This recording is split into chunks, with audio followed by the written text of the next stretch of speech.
Hi, Assassins. I'm Brooke. And I'm Cami. Welcome to Bookish Realms. We're just two girls who can't stop talking about fantasy books. Welcome to our deep dives of Heir of Fire. This episode covers chapters 23 through 29 of Heir of Fire. Like in past episodes, the chapter summaries and character discussion are spoiler-free, but the rest of the pod does include spoilers for all of Throne of Glass. This podcast is for mature audiences only. Cami, take it away, girl. Let's get into some chapter summaries. As a reminder, this is a non-spoiler section where we summarize the chapters we'll cover in this episode. So if you haven't read the entire series, but you have read chapters 23 through 29 of Heir of Fire, you can listen to this section. Chapter 23. It's finally time for the witches to pick their wyverns. The wyverns are paraded out and forced to fight weaker ones to prove their strength. When Titus, the biggest, baddest bull, shows up, Isra shoves Manon into the pit, hoping she'll die so Isra can claim him. But Manon survives, and in a surprising twist, she teams up with the bait wyvern to kill Titus. Instead of walking away, she claims the smaller, cleverer, and tough-as-nails beast for herself. She names him Abraxas. Chapter 24. Chaol finally brings Aedion down to Elena's old tomb, the one Celaena explored back in the Throne of Glass days. He spills the truth about Celaena being Aelin, but Dorian overhears everything and is not happy about being left in the dark. He calls them out and says he wants no part in their secret rebellion club. Meanwhile, Aedion meets with Ren and Murtaugh, and they make plans to start rebuilding Aelin's court. Chapter 25. Rowan and Celaena start investigating the weird creature they saw near the barrows. They find a dead woman's body, totally dried out, and it's not the first one like it. Something is clearly very wrong, but neither of them has answers yet. Chapter 26. Aedion and Chaol secretly meet in Celaena's old apartment to stay under the radar. Aedion shares what he knows about the day that magic disappeared. 10 years ago, 3 waves of power swept across the land right before magic vanished. Meanwhile, Dorian and Sorsha do a little magic experiment, testing how iron affects his powers. And it works. In his excitement, Dorian kisses her. Lucky girl! Chapter 27. Back in the witches' world, Manon and the 13 are busy strategizing and spying on their rivals. Manon starts training with Abraxas and quickly realizes this beast is smart. Like, way smarter than the handlers gave him credit for. She upgrades his broken teeth and claws with iron. Chapter 28. Celaena finally starts learning how to shift on command. She uses her anger to trigger the transformation. At the same time, she and Rowan continue investigating the creepy deaths happening nearby. She also starts remembering her childhood, including one detail. Her parents feared May wanted to use Aelin's fire magic for her own dark purposes. Chapter 29. Things heat up fast, literally and emotionally. Dorian and Sorsha's romance kicks off for real. Meanwhile, Chaol, Aedion, and an injured Ren get ambushed by men wearing the king's sigil. But Chaol doesn't recognize the men, or their uniforms. Their secret meeting isn't so secret anymore, and now they're fighting for their lives. Welcome to Character Discussion. As we dive deeper into Heir of Fire, we're introduced to a whole bunch of new characters. We'll give you a quick rundown on the characters for this set of chapters, but for the bigger, more central characters, we'll talk about what's new with them and highlight a golden line from this set of chapters. And don't worry, this section will stay completely spoiler-free. Alright, here's our quick character rundown. We're talking about Asterin, Ren, Murtaugh, and Abraxas. Asterin. In this set of chapters, Asterin makes it clear that she serves Manon and not Mother Blackbeak, which is a huge statement to make considering Mother Blackbeak is the matron of their clan and not Manon. Ren is the heir of Lord Allsbrook. He trained with Aedion as a child. He escaped the butchering blocks with his grandfather Murtaugh. Ren's parents started a diversion which made them die, but ultimately allowed Ren and Murtaugh to be free. Ren has a big scar down his face, and he is currently working with Chaol and Aedion. He also is questioning Aelin's true intentions and if she will be fit to be queen. Next up, we have Murtaugh. Murtaugh is Ren's grandfather and is also a lord of Terrasen. He, again, is also working with Aedion and Chaol. Next up, we have Abraxas. Manon's wyvern is truly a unique creature. He's named after an ancient serpent that once held the world between his coils, all at the command of the three-faced goddess. But this wyvern, he's been used as a bait beast since his creation. His teeth are rotted, there are no spikes on his tail, and he's never had a pen of his own. When he's finally given a large pen, he stays in one corner, refusing to come out. Manon describes him as the smallest of all mounts, with a mix of colors, not just gray, but dark green, brown, and black. He's covered in thick scars from the harsh life he's led. But Manon sees something in him. She gets to work cleaning him up in her own way, giving him iron teeth and spikes on his tail. Despite all this, he's never had a rider, and the guards aren't sure if he ever will. But Manon, she's determined. She knows there's more to this wyvern than anyone else sees. Okay, Now that we've done the quick rundown of characters, let's get into the main characters. For the main characters, we will discuss who they are, what we know about them, and a golden line from this set of chapters. Here we will discuss Celaena, Manon, Dorian, and Adian. Celaena. Celaena is finally starting to get comfortable shifting more on command. It mostly happens when she's angry, but at least she's found a way to trigger it for now, something she couldn't do before. She and Rowan are on a bit of a detective mission when they come across the body of a young woman. Celaena refuses to leave her side until she can lay the girl to rest, which brings up memories of Nehemia. We also get a deeper look into Celaena's past, particularly her time in Terrasen. Her mother, Evelyn, used to call her Fireheart. Aelin comes from two powerful bloodlines. Even as a child, people questioned whether she would be able to fit in because they feared what she might become. This fear becomes clear when Aelin burns some books in the library, and her parents discuss how they've been lax in her training. They realize this is why she struggles to control her magic. Despite everything, Adian and Aelin have always been inseparable, and even now, Aelin struggles with the fact that she is not like the others. She wishes she could be, but the reality is she never will be. On a brighter note, Aelin is starting to feel some contentment in her fae form. She reflects on how Arobin tried to suppress her heritage to make her hate it, but she's starting to feel a sense of freedom in her fae form. It's not exactly joy, but there's a glimmer of something that might have been before all the grief and hardships changed everything. Celaena's golden line from this set of chapters is, quote, not joy, perhaps not ever, but a glimmer of what she had been before grief had decimated her so thoroughly. All right, next up we have Manon. So Manon and the witches are finally starting to bond with their wyverns, and Manon, she's got her sights set on Titus. But, of course, things don't go as planned. When Titus finally steps into the pit, Iskra pushes Manon in, and that's when he tries to eat her. She realizes that Titus is not the wyvern for her. Nope, it's Abraxas, the broken one. You know, the wyvern who's got rotten teeth, no spikes on his tail, and messed up wings. He's literally been used as bait. But Manon, she sees something in him that no one else does. She gets to work giving him iron teeth and spikes on his tail. It's like she's not just fixing him, she's claiming him as her own. Now, even though Manon's with the wyvern, her grandmother, Mother Blackbeak, is furious. She's pissed that Manon is totally wrecking her plans to take the wing leader spot. But here's the thing, Manon really doesn't give a fuck. She knows that she's strong, and no matter who her wyvern is, she's going to be wing leader, period, as she should. Also, Manon will not let the guards use the whips on Abraxas because she knows that he hates it, and she's really not having that. And seriously, for someone who claims that they don't care about others and don't have a heart, you simply can't tell me that there isn't one under all of this tough exterior. There is some real care there, and there's really no question about it. Manon's golden line from this set of chapters is when she's looking at the wyverns and she thinks wild, unpredictable, lethal, magnificent, which is essentially how you can also describe Manon as well.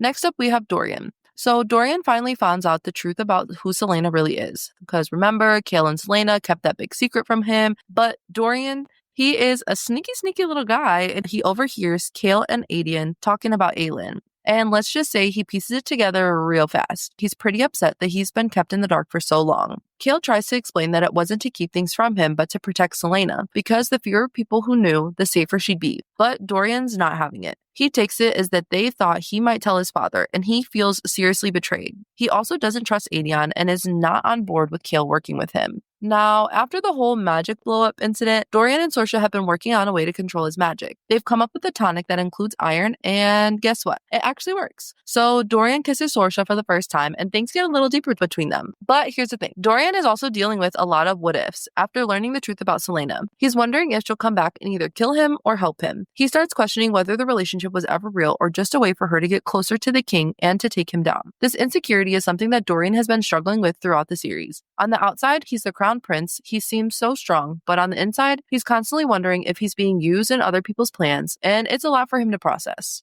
Dorian's golden line from this set of chapters is when he's talking about Adian. Quote, he's as two-faced as they come. I don't believe that for one heartbeat that he wouldn't sell us out if it meant furthering his own cause. Next up, we have Adian. Adian and Kael are still working together, and Adian has some important intel about the day that magic disappeared. He is also all in on advocating for his queen, knowing that when Aelin returns, she'll be ready to take her throne. But he's having to do some serious convincing when Ren and Murtaugh are proving a little hard to win over. Then Adian gets a chance to connect with Celaena in a way he hasn't before. He visits her old apartment in Rifthold. It's a tough moment for him. He's struggling, feeling the weight of everything that's happened. He still blames himself for what went down that night, but seeing the apartment, the fine things that she kept in it, makes him realize just how skilled she was. He knew that she was an assassin, but this This is the next level. It's kind of a gut punch, seeing how much he's lost since Aelin quote-unquote died. But in that moment, he also promises himself that when they're reunited, he'll never let her go again. And he also makes it clear that he doesn't want Aelin fighting on the front lines, but Kael knows better.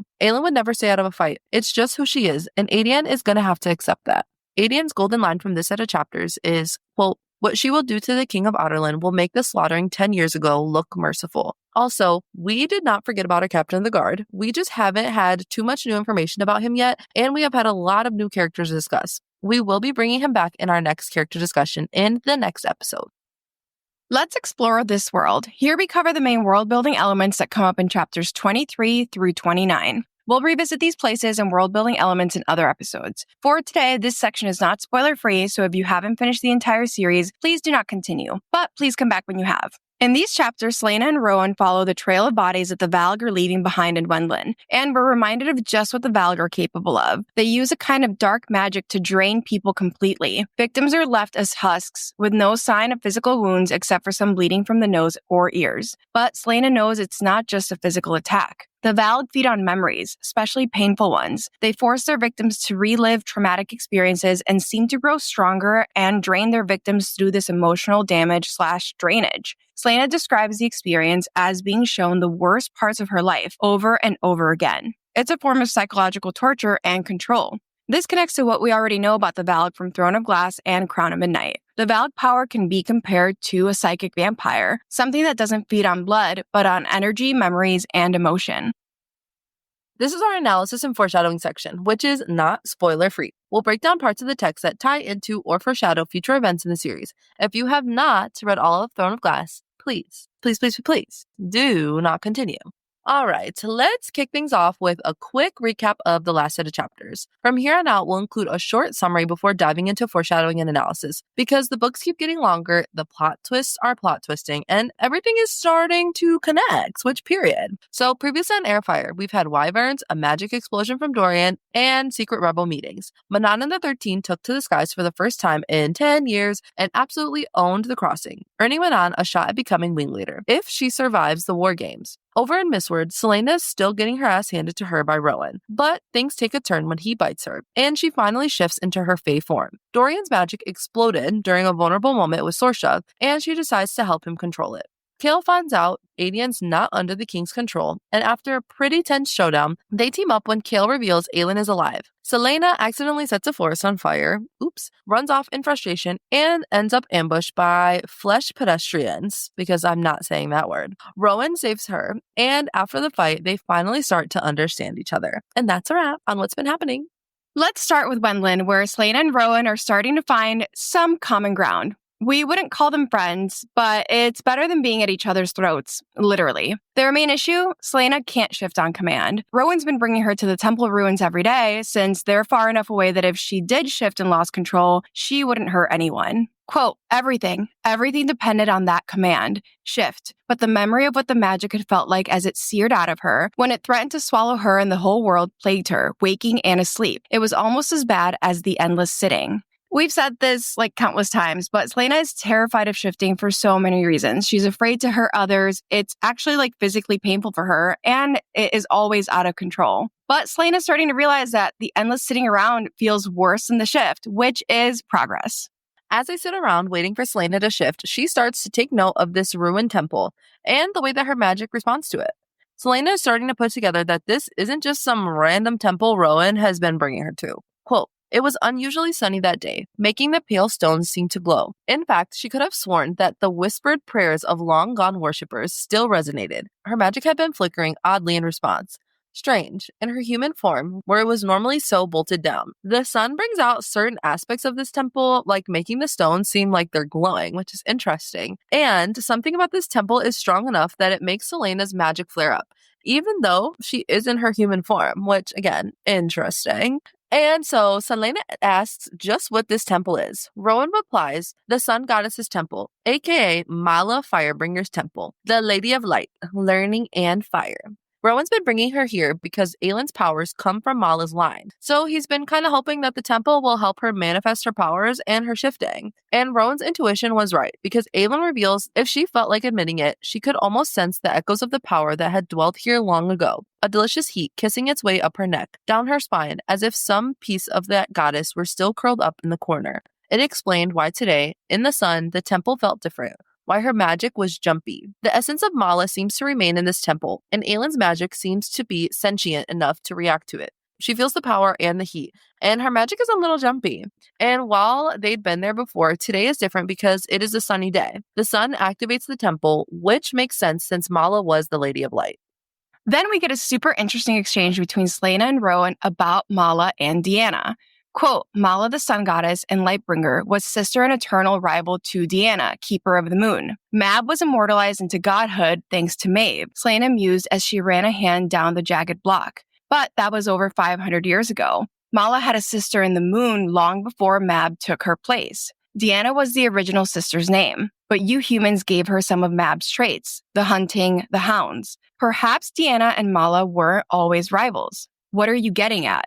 So we learn that Mala and Deanna are eternal rivals, quote unquote. We don't learn why here, and it's actually never explicitly stated why, but we have our theories. The first comes from the info that Celaena shares here. Mab was immortalized into godhood thanks to Maeve over 500 years ago, but Mala had a sister in the moon long before Mab took her place. So let's break that down. Mala's sister in the moon was Deanna, who was then replaced by Mab because of Maeve. We can assume that any god or goddess, including Deanna, would not take lightly to being replaced. So did they become rivals when Mab took Deanna's place? And while Maeve may be a valid queen, we just find it very hard to believe that Maeve could actually do this, like switching out goddesses. Rowan seems to confirm this when he says that Deanna was the original sister's name, and it's the humans who gave her some of Mab's traits, like the hunting and the hounds. So it's not like they were actually switched out in the realm or wherever the gods reside, which we see in Empire of Storms and Kingdom of Ash. Deanna seems to be the OG Deanna in both of those instances. And then Celaena seems to be putting together that this rivalry might come from that switch. She says that maybe they weren't always rivals, hinting that maybe something happened to cause that rivalry. She doesn't answer Rowan's question about what are you getting at, but it seems like Celaena knows that there has to be more to this story. We are working on a minisode on the gods and goddesses in Throne of Glass because there's a lot of interesting tidbits like this that we learn in this book. Celaena continues by asking Rowan if he ever knew Mab, but he didn't. He says he's old, but not that old, which, okay. And that he's actually still considered young in the terms of the Fae. Celaena asks him if he feels old because of everything he's seen and done. Campaigns, wars, all the things that would age him on the inside. Rowan doesn't really answer, but asks Celaena if she feels old. Quote, she was a girl to him, even when she had become an old woman. If she lived that long, she'd still be a child in comparisons to his lifespan. Her mission depended upon his seeing her otherwise, but she still said, these days, I am very glad to be immortal, and to only have to endure this life once. These days, I don't envy you at all. At the end of Empire of Storms, Maeve tells Celaena that she would have eventually settled, which meaning that she would have a Fae lifespan. And Rowan and Aelin will eventually grow old together, which, period.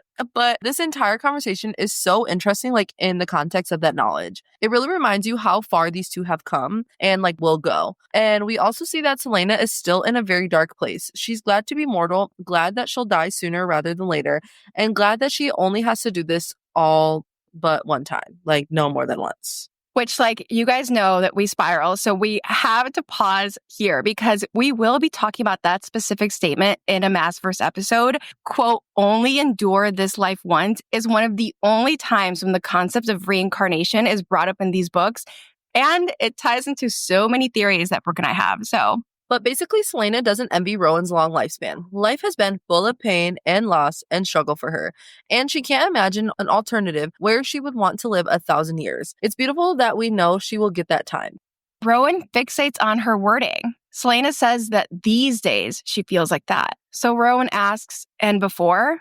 Quote, I used to wish I had the chance to see it all and hated that I never would. I love this because it is so beautiful that we get to see her come alive again in this book and that we also know that she will get the chance to see it all. Aelin's fight is for a better world and she'll get to see that better world come to life. And we just love that. Celaena's attention returns to the temple. And again, there's just some really interesting things that happen here. Quote, she started moving again, examining the stones. As she dusted the block off, an image emerged of a stag with a glowing star between its antlers, so like the one in Terrasen.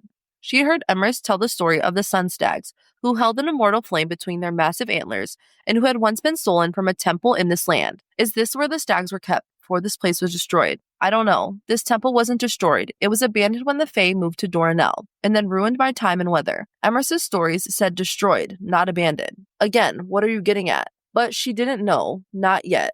I'm obsessed with this entire conversation. We've covered this before, but Mala's sunstags are directly connected to the Lord of the North because Brannon took them with him to Terrasen when he left Wendlin.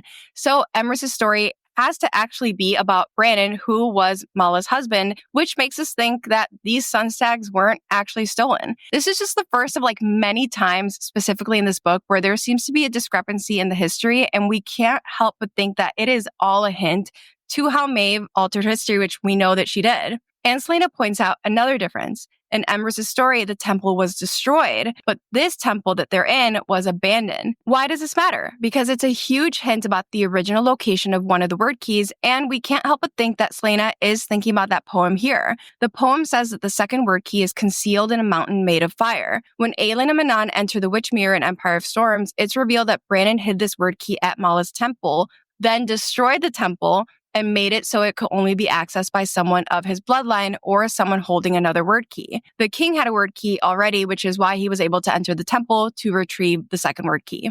Celaena realizes the temple they're at isn't the one that was destroyed in Emrys' story. It was abandoned, meaning that another temple has to exist somewhere. And I love all these fucking clues. I feel like a detective. And we know that this is where Celaena's mind was because of what she says next. She mentions that the Fae on Aurelia and Terrasen weren't like Rowan. Quote, the king of Adarlan hunted and killed them so easily. Yet when I look at you, I don't understand how he did it. Even with the word keys, the Fae had been stronger, faster. More should have survived, even if some had been trapped in their animal forms when magic vanished. The king doesn't have just the powers of the word key. He has the power of the Valg, but Celaena doesn't know that at this moment. And it's hard for her to be able to see Rowan and see how strong he is and wrap her mind around how the king was able to defeat defeat the Fae. But the king didn't just banish magic, he used the Valg to defeat the Fae as well. And Rowan does seem to kind of try to put her at ease. He shares that there are some differences between the Wendlin Fae and the Aurelian Fae. Quote, I've never been to your continent, but I heard that the Fae there were gentler, less aggressive, very few trained in combat, and they relied heavily on magic. Once magic was gone from your lands, many of them might not have known what to do against trained soldiers. So the king didn't just have the power of the word keys and the Valg on his side, he also had this fact going for him, that the Aurelian Fae weren't trained to fight and mostly relied on their magic. So it makes so much sense that in that context, one of the king's first steps in his master takeover plan was to get rid of magic, because it would make it easier for him to defeat the Fae. So Celaena brings up that even with that knowledge, Maeve didn't send help. Rowan explains that the Aurelian Fae severed contact with Maeve a long time ago. And some Fae in Doranel did want to offer help, and Wendlin offered sanctuary to any Fae who made it there. And Celaena can't really think about this, and she can't think about how many survived or how many from Wendlin had argued to help. It's all too big of a feeling for Celaena to be having in this moment. And as she leaves the temple, she feels like the quote, ancient strange power was sad to see her go. The next day, our girl is back in the kitchen working away with Luca and Emrys. Celaena starts smiling at a few sentries who live in the fortress, and she's very confused as to why they aren't smiling back. Which, yeah, girl, makes sense. So Rowan explains that Celaena is putting out a scent. Quote, your scent says that you don't want to be approached. The males smell it more than the females, and have been staying the hell away. They don't want their faces clawed off. And Celaena immediately realizes she's forgotten how primal the Fae can be and that they can pick up on things just through their fucking scent, which is crazy. Could you imagine being on the street and walking past a male and being oh, he sucks. Or oh, he's a good man. That would make life a little bit easier. Or if they're oh, his intentions are not good, you know? Yeah, but I feel then it'd be oh, they'd smell me and they'd be oh, she's crazy. Yeah, that's true. They'll be wow, this bitch is nuts. Or could you imagine you're walking down the street and you're wow, that's a fine man, and you are but he smells like shit, actually. I can smell it. That's how it goes, dude. Pros and cons, okay. I guess. Pros and cons. I can't imagine being able to smell everyone hypersensitive. I really can't. I feel like it would gross me the fuck out. Anywho, despite this being a little embarrassing, Celaena decides that this is a good thing and tells Rowan she's not interested in males. Rowan asks, what happens if you become queen? Will you refuse a potential alliance through marriage? And just the thought of that sends our girl down a spiral. Quote, an invisible hand seemed to wrap around her throat. She had not let herself consider that possibility because the weight of a crown and a throne were enough to make her feel like she was in a coffin. The thought of marrying like that, of someone else's body on hers, someone who was not Kale, she shoved the thought away. This makes me so sad. Celaena can't even stomach the thought of marrying just to forge an alliance. That is not in her nature. She wants to be in love. And also, let's talk about how she describes the weight of her throne and her crown. These things make her feel like she's in a coffin. Again, it is just insane foreshadowing because Celaena will end up in a coffin because she pursued taking her throne and her crown. But also, Celaena is still hung up on Kale. It's not just about the allegiance through marriage. Celaena can't imagine being intimate with someone who isn't Kale. But the next person she will be intimate with is standing right in front of her. It is Rowan. Celaena's a quick study, though, and she realizes this whole combo is just another attempt by Rowan to bait her. Quote, Rowan was baiting her, as he always did, and she had no plans to take up her uncle's throne. Her only plan was to do what she'd promised Nehemia. Nice try, she said. His canines gleamed as he smirked. You're learning. You get baited by me every now and then, too, you know. He gave her a look that said, I let you bait me, in case you haven't noticed. I'm not some mortal fool. She wanted to ask why, but being cordial with him, with anyone, was already odd enough. The baiting, the taunting, and teasing will become central to the relationship. And it's honestly just so sweet here. I love them. They're the best. But Celaena calls him out on it, and Rowan seems amused by the fact that she's starting to catch on these things. And he's like, maybe she's not as fucking dumb as I thought she was.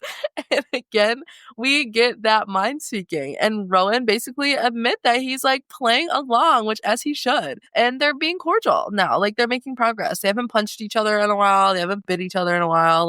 We're doing fine for now. And with that, they set off to a nearby town. Rowan doesn't tell her why they're there, but Celaena quickly realizes why when she notices the smell and the silence. Quote, a body, a woman by the shape of what was left of her, and a husk, as if she had been drained of life, of substance. No wounds, no lacerations or signs of harm, save for a trickle of dried blood from her nose and ears. Her skin was bleached of color, withered and dried, her hollowed-out face still stuck in an expression of horror and sorrow. And the smell, not just the rotting body, but all around it, the smell. This is another victim of the Valg that are just running free around Wenlin. This corpse is one of the best descriptions we get so far of what the Valg leave behind, a shell of who that person used to be. And let's break down what Celaena sees because it hints at what the Valg power is and what they can do. The woman has dried blood by her nose and ears. We know that the Valg attack your memories, and headaches are a common symptom of a Valg attack, so this is probably just symbolic of that. The woman's skin has no color and looks dried up. When Celaena encountered the Valg prince in the barrows, she also lost her tan. And the most haunting detail of all, the woman's face is stuck in an expression of horror and sorrow. This woman died reliving all of her worst memories, her worst traumas. The Valg consume your life force. They drain you and they make you suffer as they do it. It is a double whammy.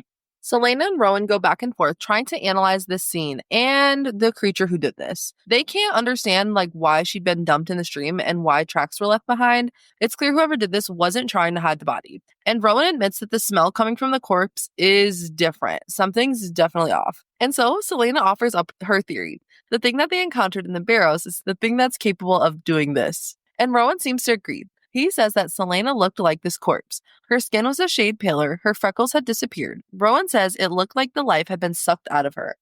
Celaena again tells Rowan that the creature forced her to go through her worst memories. And again, this makes her think of her parents.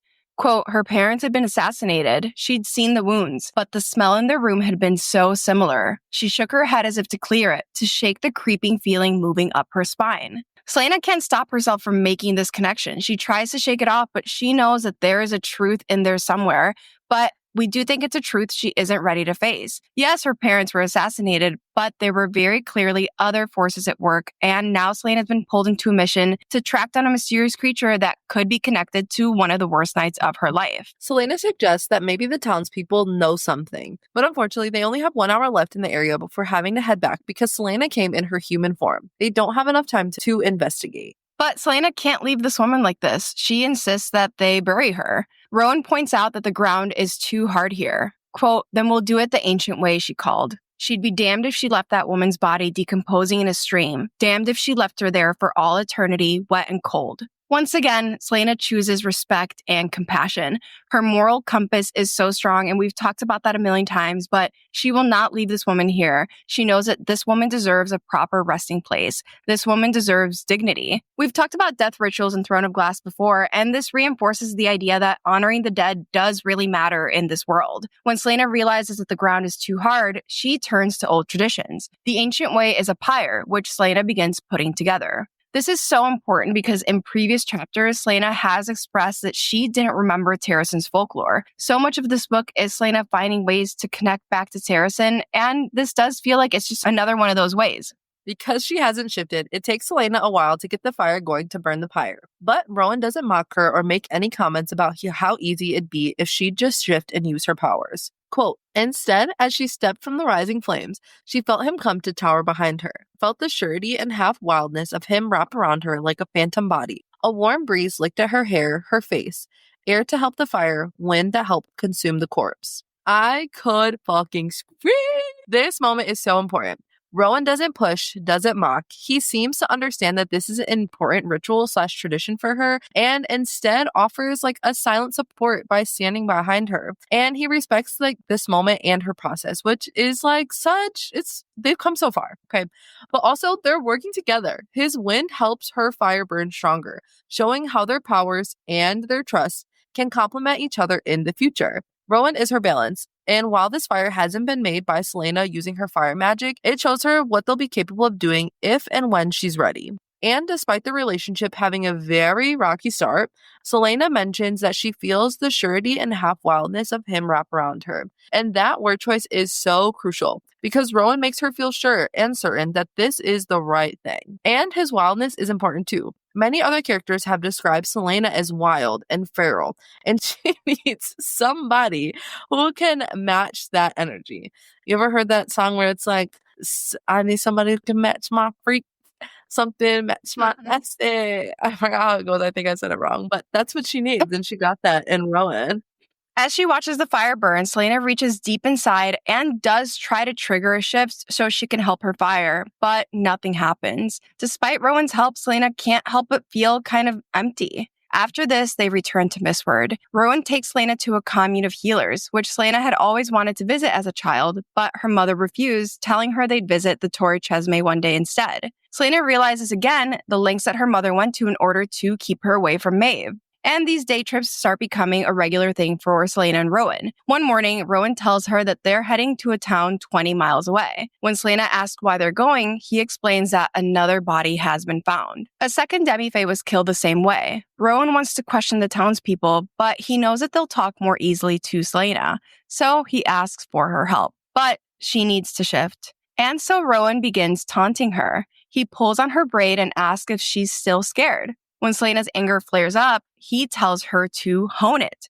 Quote, let it be a blade, Aelin. If you cannot find the peace, then at least hone the anger that guides you to the shift. Embrace and control it. It is not your enemy. I love Rowan because he knows exactly what he's doing. He's spent all these weeks figuring her out, and he's figured out that the best way to get her to trigger her shift is for her to use all that anger. But he needs her to see that anger as a source of power, not something that she needs to fear. And Celaena begins letting that anger focus her. Quote, Oroban had done everything he could to make her hate her heritage, to fear it. What he'd done to her, what she'd allowed herself to become. Celaena knows that she needs to embrace who and what she truly and fully is, but she's starting to realize it's not entirely her fault. Arobin tried to make Celaena hate and fear who she really was, so she really couldn't control that. And part of her healing in this book is setting aside that shame. She blames herself for letting him shape her into something that she isn't, but she was a child. That's why the appearance of young Aelin is such a crucial moment in this book. It allows Aelin to process and heal from all that childhood trauma, which, I feel that girl. And Rowan continues to push her to use that anger. Quote, you are not most people, and I think you like it that way. If it's a darker set of emotions that will help you shift on command, then that's what we'll use. There might come a day when you find that anger doesn't work, or when it is a crutch. But for now, it was the common denominator those times you shifted, anger of varying kinds. So own it.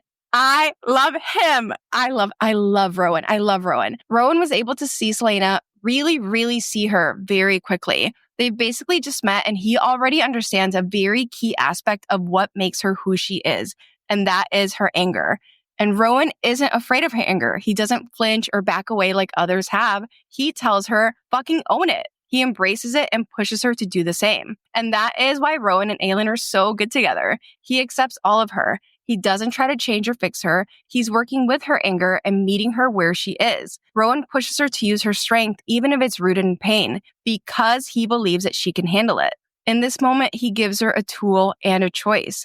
Both are crucial to Selena, who has rarely ever been given a choice. This early understanding between them really does foreshadow their future as mates, even if they don't know it yet. I'm obsessed with them. I know. I love them. They're literally the best. But Selena digs deeper into her anger. She reaches in and lets the anger anchor her. And it works. Selena shifts, and Rowan continues to taunt her by pinching her, pulling her braid, and poking her. But he's obviously pleased that she managed it. He wants to rile her up so she'll stay in her fae form. Again, Rowan knows exactly what the fuck he's doing because it's gonna work, right? Quote, he shot left to pinch or poke her or hit her. And she whirled, slamming down his arm with an elbow and whacking him upside the head with her other hand. He stopped dead and blinked a few times. She smirked at him. He bared his teeth in a feral, petrifying grin. Oh, you'd better run now. When he lunged, she shot through the trees. I'm sorry, Your Honor, I love them. When I tell you, I was giggling, kicking my feet in the air when you read this part, because look at them playing around. And this will continue again to set the tone of the relationship. Playful, challenging, but most of all, a mutual understanding. Because really, this is the first time I think that for either of them, they've had this with someone else, where somebody fully understands them. And they just don't want to admit it now, but they're going to be the powerful king and queen of Terrasen. We love them. And so they run off into the forest, and it is just good, like we've been saying. Selena lets herself settle into her fae form, and she lets herself enjoy the speed and the power of it. Quote, gods, oh gods, she could have flown, could have soared for the sudden surge of ecstasy in her blood, the sheer freedom granted by the marvel of creation that was her body. This is, honestly, a healing experience for her. Any other time she's shifted, it's been painful and messy and out of control. But here, this shift is happy, it's free, it feels good for her to be in her fae form.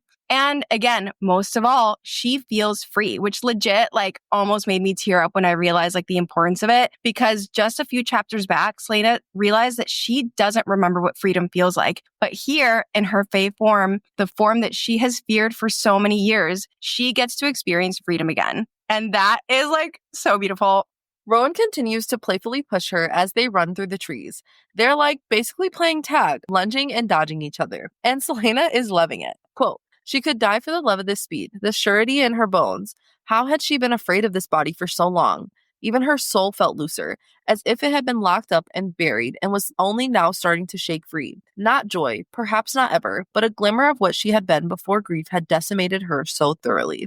We've talked about this in previous episodes, but this moment is a perfect example of Selena's journey in Heir of Fire. We've seen and experienced how much she feared her fae form and her power. But Selena wonders how she ever feared this part of herself. It feels right. It feels like she should be in this form. She feels free and powerful, and she needed to heal her relationship with her fae form in order to progress. This moment is a turning point. It's a small spark of who she used to be. This moment also feels like we're seeing the Aelin we will see in Queen of Shadows. And this throughout the end of the series, it feels like Aelin is emerging. We're getting glimmers of her.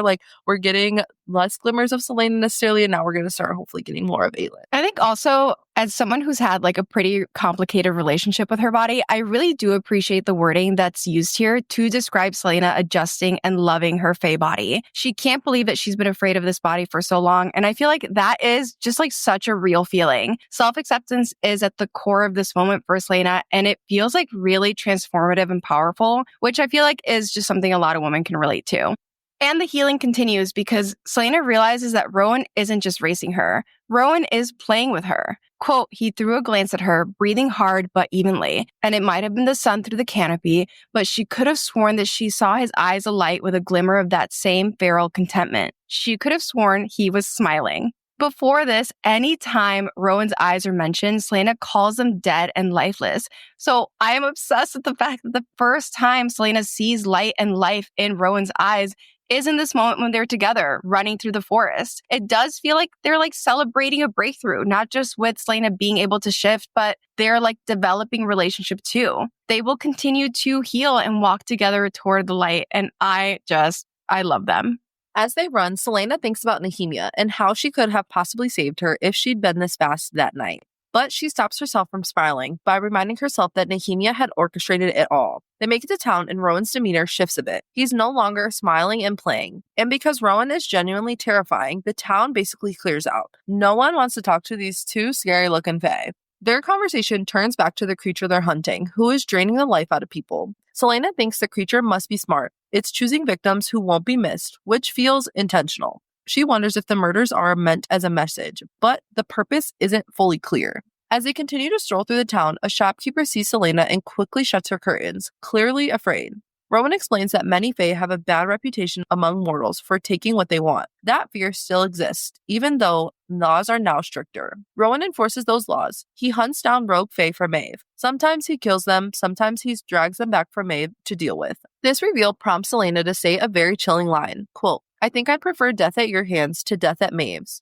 That might be the first wise thing you've said to me." I really hate this foreshadowing because while Aelin doesn't necessarily die at Maeve's hands, she comes really fucking close. Really, really close to dying at Maeve's hands. And Rowan also agrees, which is telling considering he's bloodsworn to her. And at this point, like his devotion to her is like very high, like very, very high devoted to that awful woman. He's reprimanded Selena for the tone that she uses to speak about Maeve several times, but agrees with her in this moment, which again just shows how scary Maeve is. And Rowan seems to catch himself. Moments later, he clarifies, quote, "It is an honor to be a warrior serving in her inner circle." And Selena thinks Selena hadn't suggested otherwise, but she wondered why he felt the need to add it. Rowan, blink twice if you need help. Seriously, like the grip that Maeve has on him makes me sick, but we are starting to see these cracks in the foundation. He wants out. He wants to be out of that woman's grip. But Selena is over being ignored by all the townspeople and decides to do what she does best. Shop, of course. What woman doesn't love to shop? Shopaholic. And there's a small moment here, a hint that Selena has a plan, because of course she fucking does. Quote, "When Selena popped into the Cramped Messengers Guild to mail a letter, she managed to ask a few novices if they'd been hired by anyone of interest. At the end of this book, we learned that this letter was a warning to the king and queen of Elwë to take precautions against the king and his forces. Selena doesn't want Elwë to be collateral damage in her plan. All the shopping loosens the villagers up, but they don't know much about the creature Selena and Rowan are hunting. One of the villagers shares that he found a few knives in his fishnets, but that's really about it. Selena and Rowan are offered a room at the inn. That night, Selena's dream is a flashback. What do we learn during these flashbacks, you ask? Well, Aelin remembers being younger in Terrasen, when everyone still saw her as the heir to two mighty bloodlines and powerful magic. We learn her mother's nickname for Aelin was Fireheart. I'm sorry. Tearing up. But anyways, Aelin's power even then was debated. Was it a gift or a danger? Rumors and fears followed her even as a child. One night, she overhears her parents arguing about her after she accidentally burned books in the royal library. Evelyn fears Maeve and others will hunt Aelin for her magic, while Ro wants to protect and properly train her. Adian, her cousin and only friend, comforts her and jokes about burning the library together someday. This is our first glimpse at how strong their bond was back then. Aelin's father promises she won't be sent away to school and tells her that even without magic, she'd still be their daughter and their queen. And we learn that little Aelin doesn't want to be queen. And although her father reassures her, they both know her fate is sealed. Quote, because she knew there was no escaping her fate, even though she sometimes prayed to the gods that she could. This is a defining sentence for the entire series, TBH. Aelin fighting against the fate that she can't escape, which has essentially been assigned to her by the very gods that she prays to be able to change it. This flashback ends with Aelin's mother leaving the room. Aelin thinks that she sees tears on Evelyn's face, one of the few times she ever saw her mother cry. This flashback really shows us that Selena/Aelin's struggle with identity and duty began long before Terrasen fell. Even as a child, she felt like she didn't ask for this power or this future. Aelin already knew her path wasn't really hers to choose, and that truth still haunts her. Selena wakes up from this dream, which she thinks was triggered by the smell of a dead body they found the day before. Like we learned earlier, Selena realizes that the body smelled like her parents' room the morning they were found murdered. Selena tries to ground herself, but this dream has her really shaken up. Rowan, already up, tells her to start the fire using her magic. She complains, but he gives her no choice. Rowan reminds her, quote, "A knife, remember, you are in control." He's reminding her to see her magic as something sharp, but manageable, not something wild and dangerous. Selena concentrates, but her grief and exhaustion take over. Her power explodes and she accidentally sets the entire area on fire. Rowan puts the flames out with his wind magic. He stays calm and doesn't scold her. He just sighs and says, "At least you didn't panic and shift back into your human form." For Rowan, this is honestly basically a compliment and a sign that she is improving, even if it doesn't quite feel like it yet. The fire was a release for Selena, like letting out a punch. The magic didn't fix anything, but the pressure that built up inside of her because of the dream did ease up. As this section wraps up, Selena realizes that shifting wasn't the big deal she made it to be. The real challenge is going to be mastering her magic. And now to the witches. It is time for them to pick their wyvern. And I'm sorry, I have to say this because I just loved playing on my Game Boy when I was younger, but this feels like the beginning of a Pokemon game when you get to choose a Pokeball and that decides your Pokemon. I was like, this is that feeling. But Manon still has her eyes on Titus. The selection process starts. The wyvern are brought out one by one, and the bait beast will be used to show off their best qualities. Manon does notice the bait beast. Quote, "The bait beast was already chained to the bloodstained wall. A broken, scarred wyvern, half the size of the bull's, his wings tucked in tight. From the platform, she could see that the venomous spikes in his tail had been sawn off to keep him from defending himself against the invaluable mounts." We just have to point out that this is Abraxas. Oh, our poor baby. He is in really rough shape in this moment, but he's hanging on because while Manon has her eyes on Titus, Abraxas has his eyes on Manon. The first wyvern goes to a bluebud. They keep going, with the wyvern being claimed by witches. Petra claims the first big female wyvern. Later, we learn she names her Keely. Astrid takes a blue female stealth wyvern. As Manon waits for Titus, Petra approaches her and asks if she's waiting for Titus. But Petra surprises Manon by saying that she'd rather Manon get Titus instead of Iskra. Petra doesn't stop there. She turns around and tells Iskra that she thinks Titus would be a good fit for Manon. And then Titus gets brought out, and he faces up right against Abraxas. Titus is huge and immediately attacks Abraxas. With Manon distracted, watching Titus, Iskra uses this opportunity to shove Manon over the edge and into the pit because she's a huge fucking bitch. And fuck you, Iskra. Fuck you, girl. Fuck you. I fucking hate her. She's one of the worst characters, and I forgot how bad she was. Oh, okay, let me control myself. But now Manon is in the ring with Titus, who is literally ready to fucking eat her. Quote, "She stared him down. Titus settled onto his haunches, preparing to attack. He knew where the gate was too, and what it meant for her. His prey. Not rider or mistress, but prey." We have to take a moment because Manon is never prey. She is the predator. And it is so interesting that the first time that Manon is quote unquote prey is when she faces off against what is essentially a Valg creature. In this moment, the wyvern and in turn, the Valg are at the top of the food chain. And I just think that is spooky. I don't like it. Spooky vibes. But Manon begins fighting off Titus and takes a brutal fucking hit, injuring her ankle and ribs as she's thrown across the pit and loses her sword. Titus prepares to finish her off, but stops to silently command the chained bait beast to stay back. He wants this kill for himself. But the bait beast, aka Abraxas, simply is not going to let that happen. He's like, no, he simply is not. Manon eyes her sword, but hesitates, knowing Abraxas is too close and watching her intently. But Abraxas isn't afraid. He's angry, and he turns his rage toward Titus, not Manon, silently promising to fight with her, not against her. And like we've touched on before, Manon feels like there is something else at play in this moment. Quote, again, Manon felt that ebb and flow in the world, that invisible current that some called fate and some called the loom of the three-faced goddess. Titus roared his final threat. Manon twisted to her feet and ran. Since the beginning, since they showed up at the Faring Gap, Manon has felt like fate is joining the Wyvern and the witches together. And she follows her intuition, and she chooses to trust Abraxas, and she runs.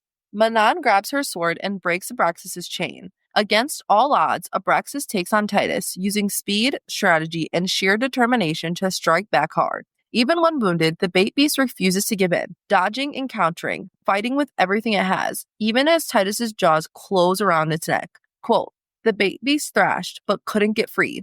Manon knew she could run. Others were shouting. She had been bored without sympathy or mercy or kindness. She didn't care which one of them lived or died, so long as she escaped. But that current was still flowing towards the fight, not away from it. And she owed the bait beast a life debt. Manon knows that she should dip. She's like, I need to get the fuck out of here. But something stops her in her tracks. Again, she thinks about how she should be. No mercy, no sympathy. But Manon can't help but feel those threads of fate again, pulling her to help Abraxas in the way that he helped her. And Manon and Abraxas are brought together by a life debt. And this is what also Manon and Aelin are also brought together, because they're also brought together by a life debt. And a few other characters are also brought together by life debts. Everything is just connected. Like, you get a life debt, you get a life debt, you get a life debt, and then we're all going to come together to make this happy story. Like, it's just so funny to me. And so Manon makes a move that will change everything. She slices off Titus's tail to save Abraxas. And Abraxas finishes the fight, taking the chance to strike and tearing out Titus's throat in one final deadly lunge, as he should. Literally fucking go. I love him. Manon and Abraxas lock eyes, both bloodied and breathless. He steps toward her, and instead of running, she stands her ground, stunned by how Abraxas, a bait beast, managed to do this. Mind you, Titus is like twice his fucking size. Quote, the bait beast had trounced him, not because he was bigger or stronger, but because he wanted it more. Titus had been a brute and a killer, yet this wyvern before her, he was a warrior. Manon thinks that this is what bonds her and Abraxas, that they're both warriors. But I really do think that Abraxas is perfect for Manon because he fights against his fate, just like she will eventually. Abraxas wasn't just a bait beast, and he proved that. And Manon isn't just a weapon, and she will learn that about herself throughout the series. And with that, it's over. Manon announces that Abraxas will be her wyvern. Quote, he had saved her life, not by coincidence, but by choice. He'd felt that current running between them too. From their first meeting, Manon knows that something is just different about Abraxas. She feels like he was pulled to her the same way she felt pulled to him. But, of course, Manon's grandma is pissed. But Manon, she's like not backing down. She doesn't really give a fuck. Quote, the witch and the wyvern looked at each other for a moment that lasted for a heartbeat, that lasted for eternity. You're mine, Manon said to him. The wyvern blinked at her, Titus's blood still dripping from his cracked and broken teeth, and Manon had the feeling that he had come to the same decision. Perhaps he had known long before tonight, and his fight with Titus hadn't been so much about survival as it had been a challenge to claim her, as his rider, as his mistress, as his. This moment where they stare at each other makes it feel like something has snapped into a place.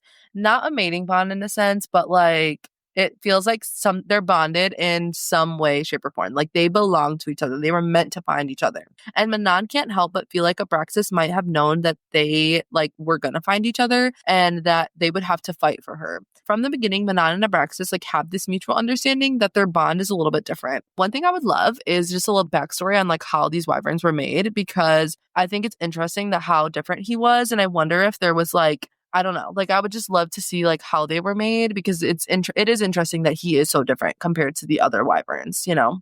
Yeah. And also, okay, we've talked about this in other episodes, but it is obvious that the wyvern existed before because they are the sigil of the Haviliard, crest or whatever. But it seems like there are other wyvern that are also different, because later on, I think it's in this book or maybe Queen of Shadows, but Petra loses Keely. Keely dies. And Petra talks to Manon about how Petra and Keely had this connection and how they the wyvern know more than what they're given credit for. It is so interesting.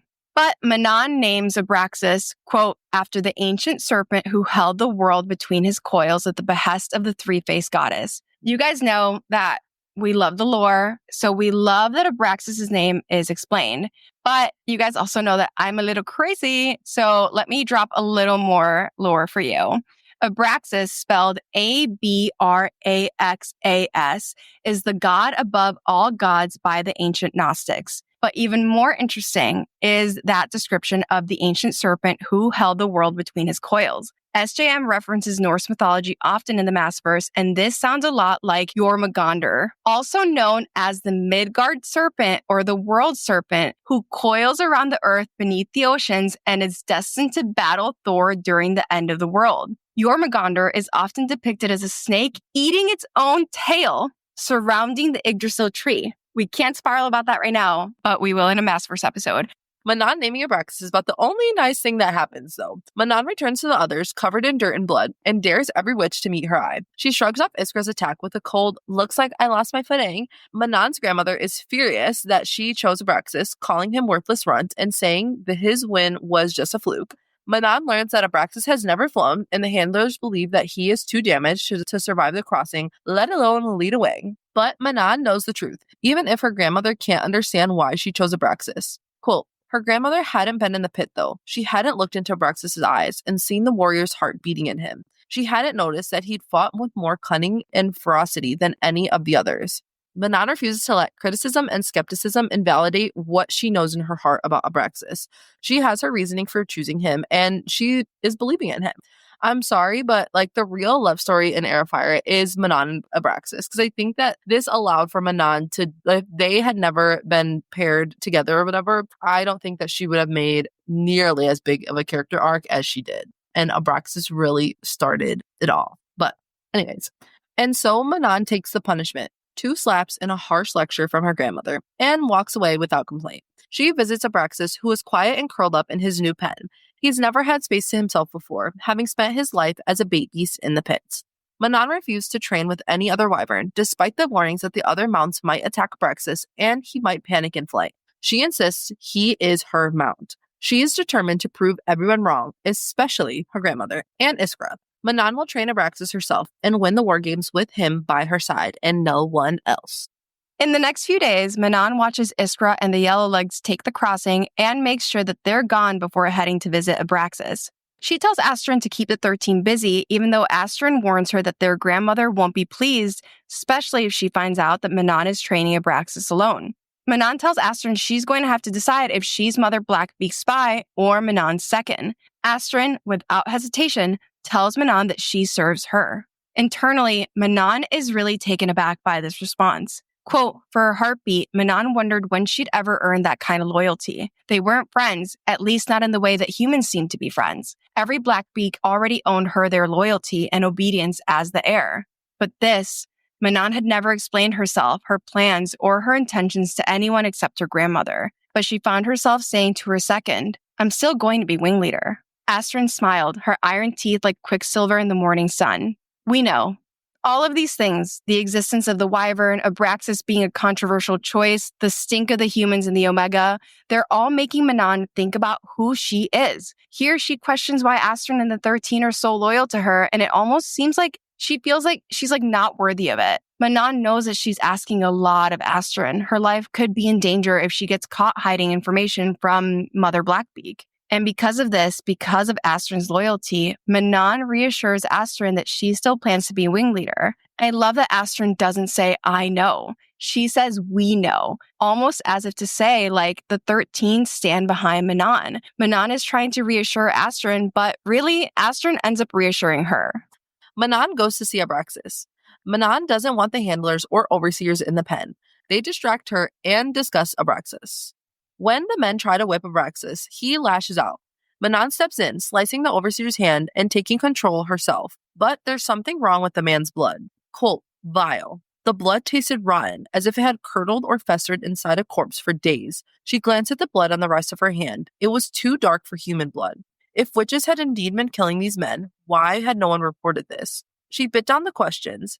She would think about it another time, maybe drag the overseer into a forgotten corner and open him up to see what was decaying inside him. From the beginning, Manon has been able to smell that something is off with the men at the Omega. She smelled Kaltain and Roland in the wagon. She can smell out the Valk, and now she can taste that there is a difference in their blood. Later on, we see that Abraxas is also sensitive to the effects of the Valk. He won't eat the meat of the sheep in the Faring Gap because it also tastes/smells rotten. In Queen of Shadows, we get confirmation that this has to do with her gold eyes / Valg King lineage, because the witches with gold in their eyes were unaffected when Roland, who was inhabited by a Valg, came in. After this, Manon pushes the man away. She steps up to Abraxas and claims him again. He accepts her and presses his snout into her palm. And this entire moment is just so sweet. Quote, each of the scars, the chipped teeth and broken claws, the mutilated tail, they weren't the markings of a victim. Oh no, they were the trophies of a survivor. Abraxas was a warrior who had had all the odds stacked against him and survived. Learn from it. Triumph. I love that Manon doesn't see Abraxas as weak. His scars show strength, not defeat. And we talked about this earlier, but Manon feels like what bonds her to Abraxas is that he's a warrior, that he's a survivor. And also, we can't help but see the parallels to Aelin here, who also bears the scars of all the things that she's survived. It's just a very common theme. I think it's interesting when I was reading this part and just reading about their initial meeting again, because it's been a long time since I've read this book. I literally was like, Abraxas and Aelin are the same person, basically, but in different fonts. And I think it's really funny because at the beginning, Manon was like, I want nothing to do with this bitch, this witch killer. And then they end up becoming besties. And I think it's just so funny because Manon wanted nothing to do with Abraxas. And here she is. Now they're bonded for life. So, but anyways, Manon tells the men to get the fuck out and continues to have her bonding time with Abraxas. Again, Manon feels like Abraxas is different. Quote, Abraxas had somehow been born different, smaller, but smarter. Or perhaps the others didn't ever need to think.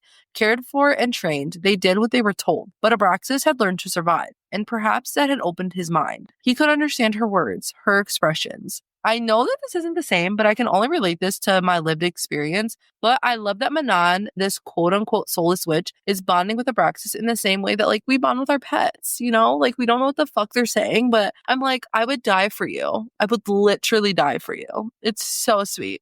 But this is also the beginning of Manon speaking to Abraxas like he understands her, and it really does seem like he does understand what she's saying. Despite all the criticism, we see that Manon feels sure about her decision to choose Abraxas.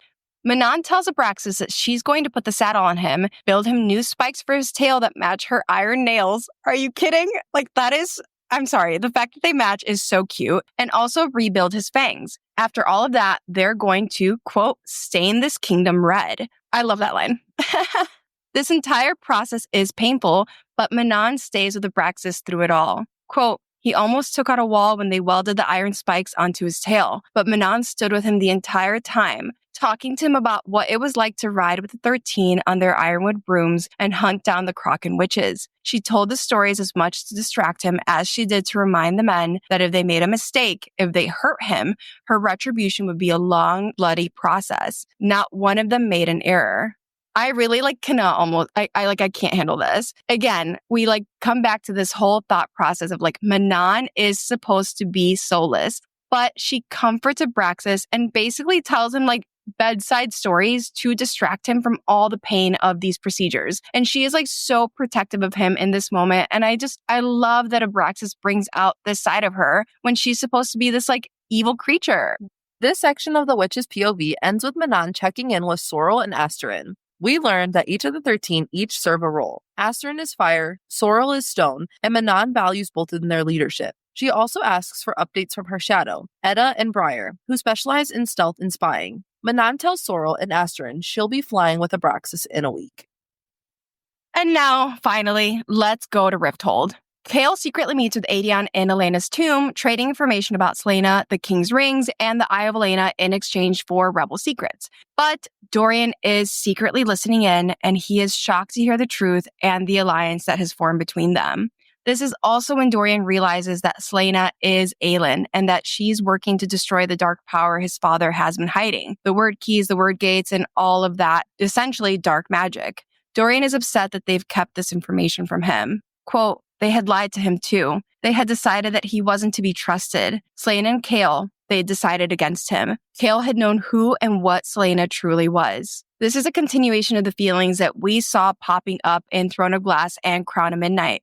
Dorian feels alienated by Chaol and Celaena.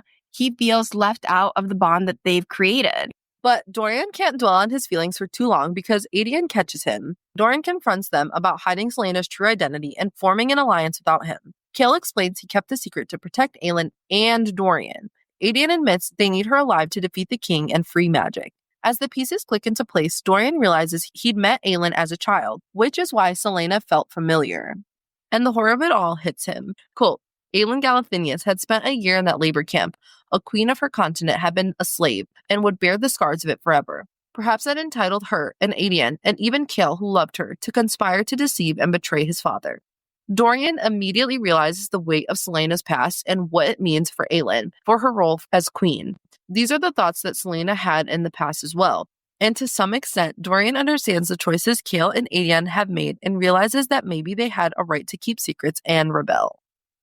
Dorian walks away from a very distressed Cale. Aedion walks off and takes a subterranean exit out of the castle. He goes to meet Ren and Murtaugh by the docks. Ren demands answers, but Aedion reminds him that they have nothing. No warband, no land, no court.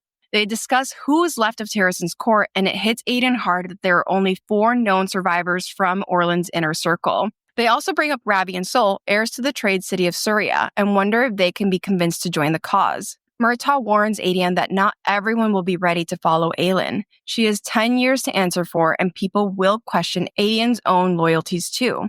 Again, this hits Aedion hard. He is fiercely loyal to Aelin, but Murtaugh reminds him that loyalty isn't owed, it must be earned. Aedion and Ren also share a rare moment of understanding. They are both sons of Terrasen who lost everything, but they carry some serious survivor's guilt. Aedion leaves his convo with one promise. When Aelin returns, what she does to the King of Otterland will make the horrors of the past seem merciful. A week later, Cale is reflecting on his choices, feeling the distance from Dorian, but still believing it was worth it to protect him and to protect Aelin, even if she never forgives him. He meets Aedion at Celaena's old secret apartment, which she left to him in her will. But being in Celaena's apartment is a lot for Aedion. Quote, Aedion moved farther into the apartment, the fierceness on his face shifting among weariness, wonder, and sorrow. And it occurred to Cale that this apartment was the first time Aedion was seeing a piece of his lost cousin. These were her things. She had selected everything, from the figurines atop the mantel to the green napkins to the old farm table in the kitchen, flecked and marred by what seemed like countless knives. This is the closest that Aedion has been to Aelin in 10 years. This apartment is more than just a place. It's giving Aedion a glimpse to who Celaena became in those 10 years they were apart. Every detail reflects her identity and her personality. And so Cale gives Aedion some privacy. Aedion notices that the dining table is decorated in Terrasen's royal colors, green and silver, and that there's a stag figurine on the mantle. There are also books and things everywhere. Quote, smart, educated, cultured if the knickknacks were any indication. There were things from across the kingdoms, as if she'd picked up something everywhere she went. The room was a map of her adventures, a map of a whole different person. Aelin had lived. She'd lived and seen and done things. Again, this apartment is the only way that Aedion can get to know Aelin right now, and it shows him that she's become someone who is curious and smart and well-traveled. Her things tell him a story of where she's been and who she's become. And Aedion kind of realizes that Aelin built a life for herself even while hiding her identity. Aedion and Cale sit down to talk. When Cale brings up using magic as a weapon, Aedion makes it clear Aelin won't be anywhere near the front lines, even though we all know she's not going to stay away. Aedion explains what he witnessed the day magic disappeared. Birds flying wildly, people dying instantly, and 2 massive shockwaves that seemed to erupt from somewhere near Endovir. He, Ren, and Murtaugh all noticed it. The rebels have started piecing together patterns from others across the continent, suggesting the king did something unnatural to shut magic down, and they're getting closer and closer to understanding how it happened. Some of this information came from a merchant from Sandria. Quote, wanting to get a full account, they'd found a merchant from the deserted peninsula who was willing to talk. A man from Xandria who was surprisingly honest despite the business he'd built on contraband items.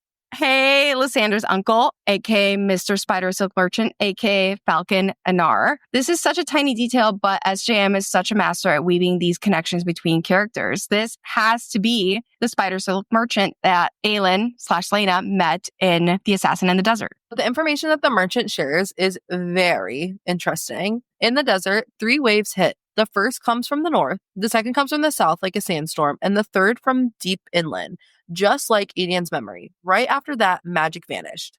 We won't get fully into it here, but there are the 3 wordstone towers that create a triangle that nullifies the magic. But Adian refuses to share everything, telling Kale to wait for Murdaugh's theory. And then the two argue, of course.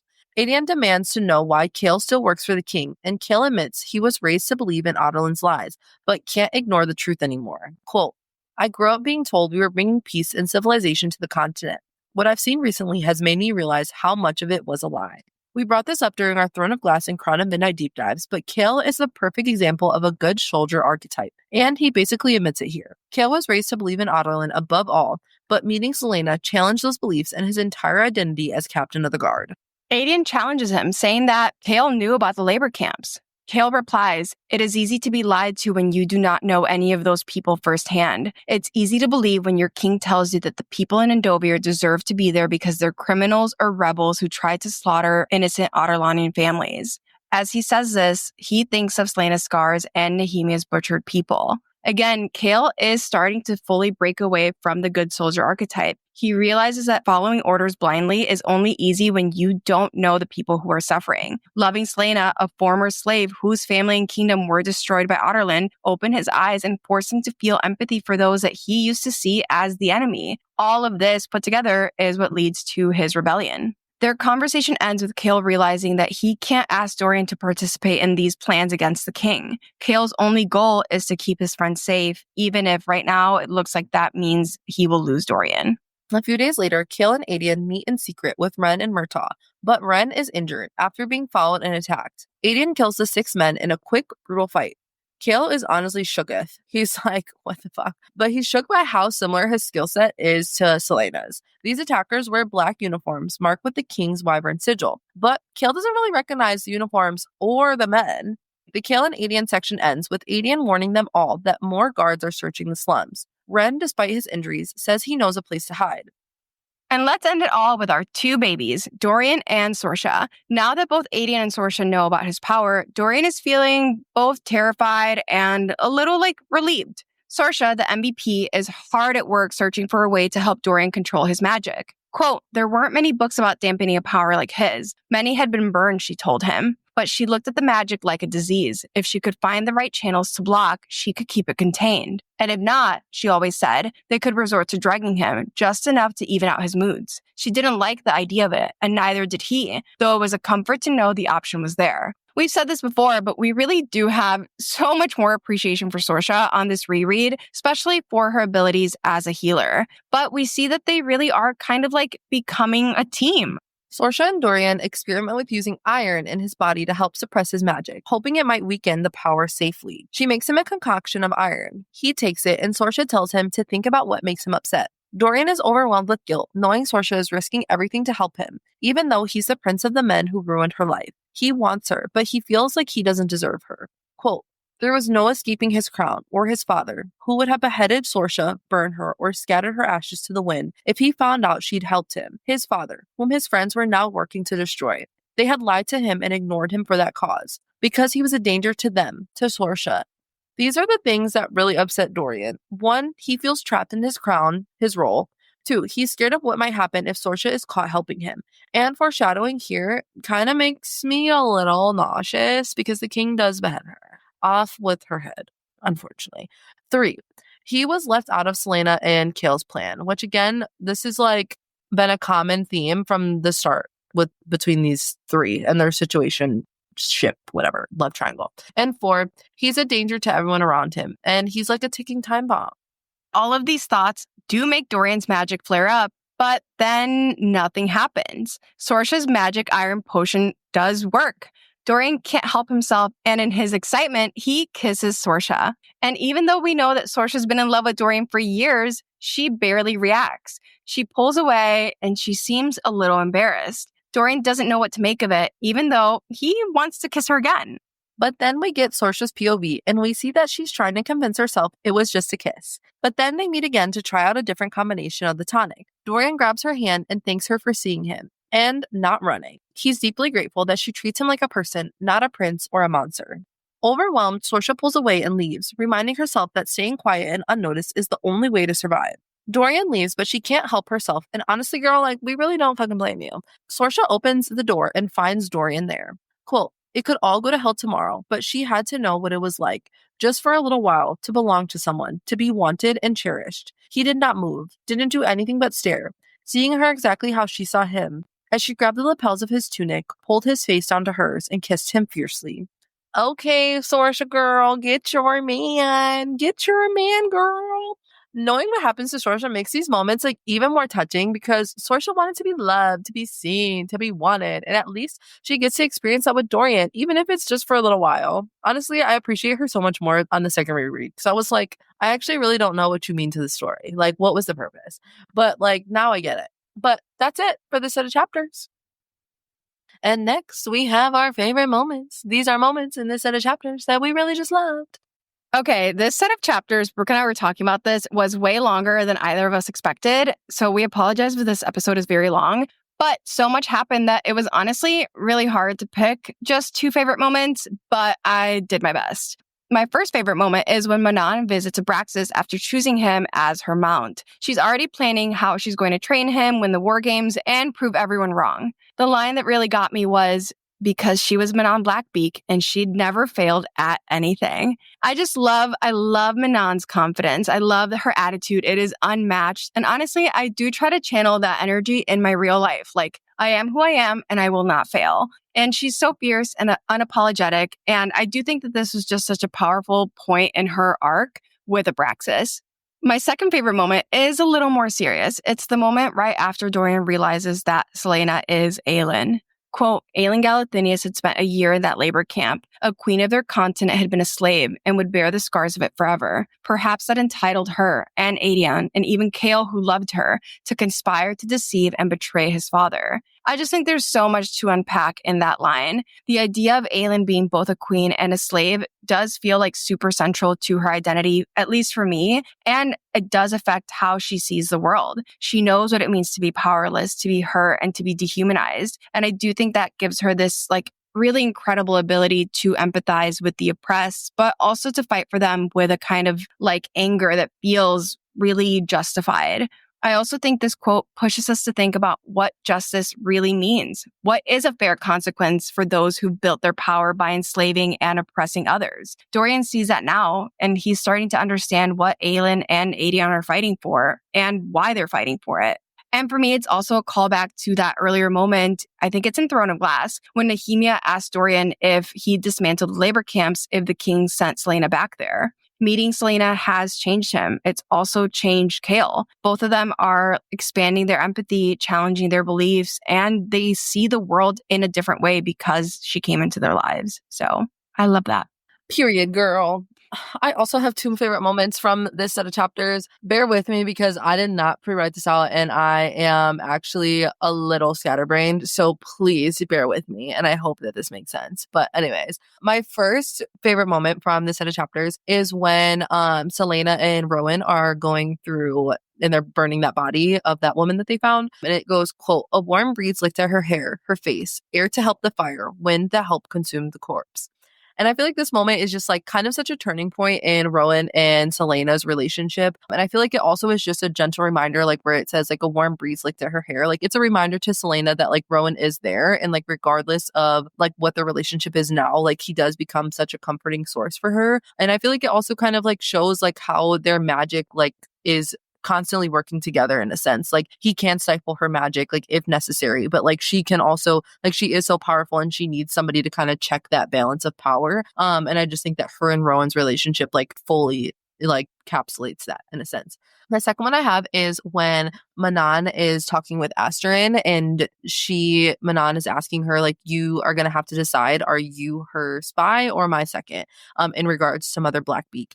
And Asterin responds, I serve you.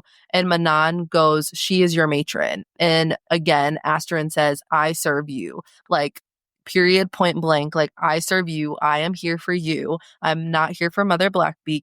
And I really just think that, like, this is because I feel like they're both in denial. Like, you are friends, like, you're cousins, but you're friends. Like, I'm sorry. Like, they love to use, like, we're not friends. We have no heart. They love to use it. But it's like, the signs are there, girl. Like, let's just be honest with ourselves and stop feeding the delusion. But I feel like this is a real stepping point in like how close that they become throughout the series, and it allows for them to be vulnerable with each other, because Manon does know that like she doesn't have to necessarily like watch her back with Astrid, in a sense, like that she can turn her back on her and like report her to Mother Blackbeak or whatever. But she knows that Astrid is there truly for her. And I think prior to this, like they didn't have that interaction with each other. So now that she knows, like, okay, Astrid is here, she serves me, then I think it allows for Manon to be able to be more open with Astrid in the future. So I think I did a good job not being scatterbrained there, period. Look at me.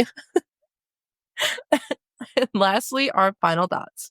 Like I said during my favorite moments, this set of chapters was just like a lot longer than I thought, and so much did happen. I love that we've hit the moment when Manon and Abraxas choose each other, because I'm so excited to see how their relationship develops. And we said it earlier, but they really are the real love story in this book, and their connection is just so special. And I really enjoy how the themes that we've seen throughout the series are starting to be explored, especially loyalty, which you just talked about this, but I love seeing like these things that are becoming established. The 13's loyalty to Manon, Royan's loyalty to Maeve, Terrasen's loyalty to the Galathinius line and Aelin, Kale's loyalty to Otterlin and Dorian, and hell, even Sorcia's loyalty to Dorian. The loyalty in all of those relationships comes up in these chapters, and it's really interesting to see how just like the concept of what it means to be loyal is explored in all of these different contexts. I thought that was really interesting in this set of chapters. I think like the biggest thing that stood out to me in this set of chapters is I like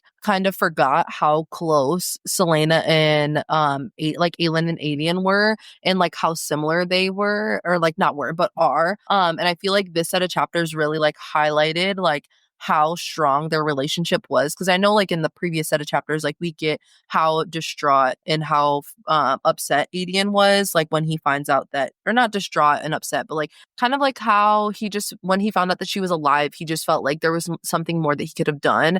And I think like here you fully get like how impactful him like losing her was, because of how close they were. Like he literally talks about like, or in that flashback, Aelin is like, he would literally burn down the kingdom if I asked him to. And I think that it's just really like this set of chapters really signifies and highlights like how close they were. And because I think throughout the series, like Adian does some pretty fucked up things, and I think you kind of forget like how devoted he was to her, and like that all the things that he does do to her is because of the pure devotion that he has to her. So yeah.